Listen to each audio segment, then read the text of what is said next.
Is one call worth your life? Is it worth your family's life? Is it worth the guilt of killing or harming another human being?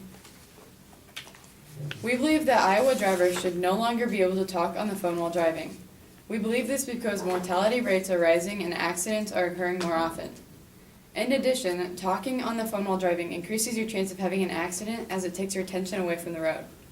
However, these problems can be solved in many different ways, such as simply pulling over before answering the phone. We hope that you choose to stay safe by putting your phone away and focusing on driving, especially after listening to our presentation. The first reason that talking on the phone while driving should be illegal is that accidents are occurring more often and mortality rates are on the rise. Because of distracted driving, as a whole, 3,092 people died in the United States in the year 2010. 408 of those deathly crashes were related to calling while driving. 2 years later, the number of distracted driving-related deaths rose to 3,328. This number is much too high and can be diminished with a ban on calling and driving. Now take a moment to listen to John Sineff, a worker at USA Today's encounter with a distracted driver. He explains, "Moments after leaving USA Today's office in suburban Virginia on a Saturday evening, I hopped on the Interstate 66 for a quick drive home. A young woman speeding along in the lane behind me was lost in a phone conversation when the 2,500 pounds of metal she was piloting slammed into my vehicle from behind. I never even heard the tire squeal. Her brakes didn't strain because she hadn't even applied them. This goes to show how car wrecks can easily happen if you are distracted." Our second reason why we think talking on the phone while driving should be illegal is because it takes your attention away from the road and it increases your chance of having an accident.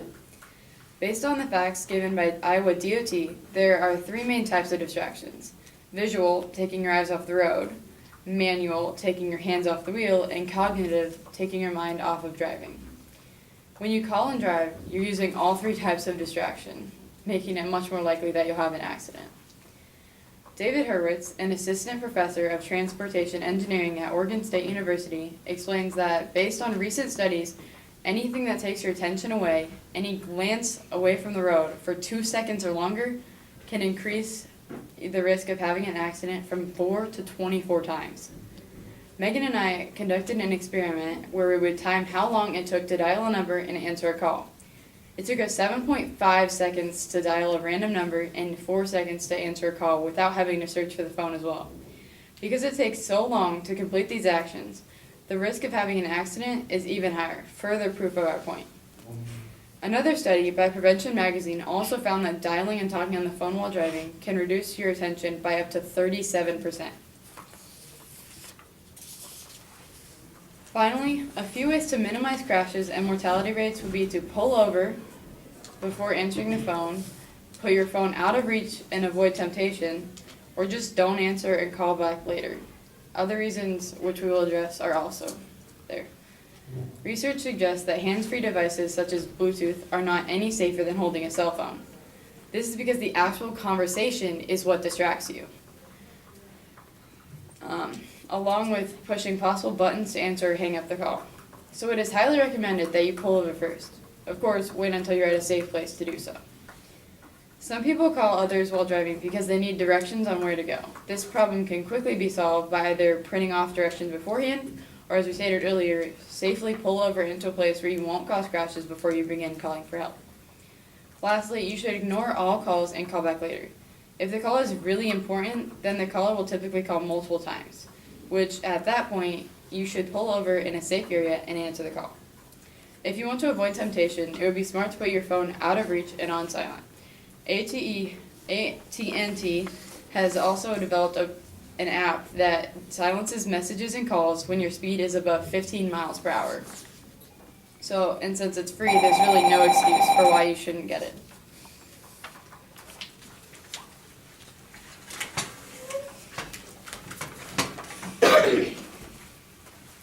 One of everybody's worst fears, getting a call or receiving news of the death of a family member.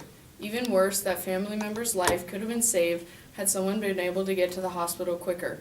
If it was a car crash or some other incident that happened on the road visible to other drivers, You would want someone to contact the police as soon as possible, right? If we had a law in place that prevented Iowa citizens from talking on the phone while driving, everyone passing by would have to find a place and a way to pull over to call for help, costing the injured person time that is crucial to saving their life. How would you feel? Pretty frustrated with the world and government, probably. If this law was in place, so much could go wrong, both on and off the roadways. You could miss your goodbyes to a loved one because they passed while you were on the road, and you couldn't answer your phone to be notified. You realize you left your bag full of sports equipment in your mom's car right after she dropped you off at practice? Sorry, she can't pick up the phone to turn around until she's gotten all the way home. You know things like this will happen, and honestly, the law wouldn't prove to work as effectively as people think. It's just not worth it.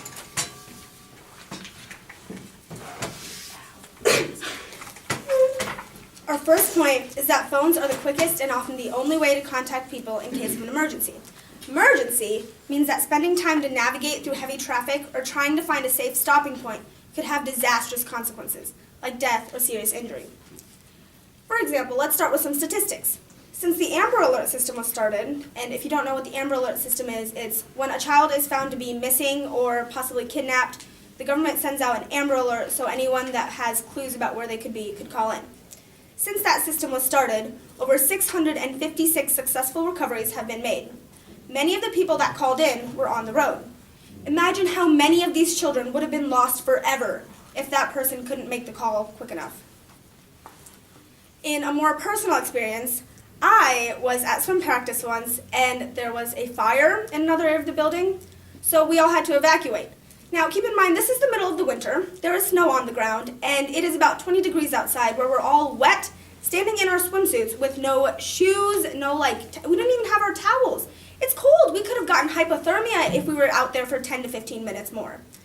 Thankfully, I was able to get a reach of my mom, who, even though she'd been on the road, picked up, answered the phone, and was able to come and take me and a couple of my friends that couldn't reach their parents home. If we hadn't been able to get a hold of our parents quick enough, if we'd been out there long enough, we could have died. So in a survey we conducted of our 8th grade teachers, 100% of them had to make or receive an urgent phone call at least once, the majority of whom had made multiple calls. In one scenario, someone had received a call from their mother who was trying to contact them and let them know that the person's father had just had a heart attack. They were being flown out to a helicopter in Minnesota and may not live much longer. If they'd had to pull over to answer the phone and talk, that would have cost time and the possible risk of injury from trying to navigate through heavy traffic in their grief-stricken state.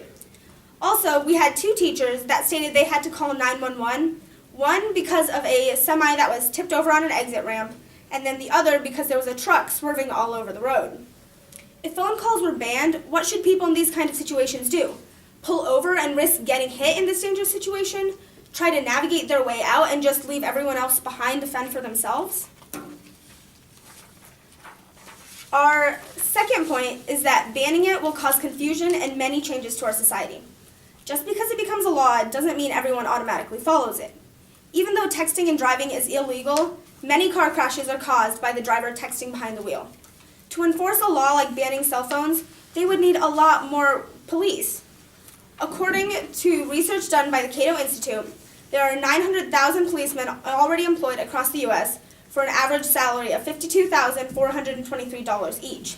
If we need to expand this police force to accommodate for all the law enforcement we would have to do, then that's a lot of money.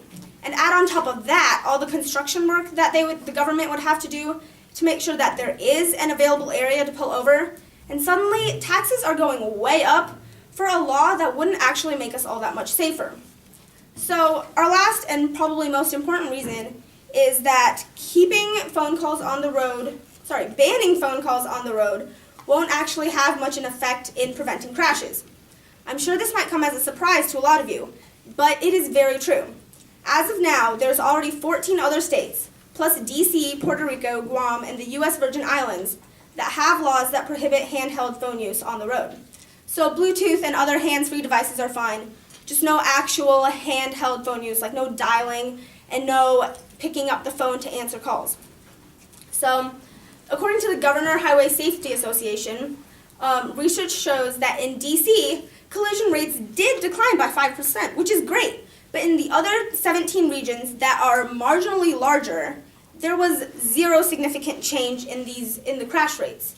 So you could say that the 5% decline could have been from other factors if the majority of the population actually didn't have any change.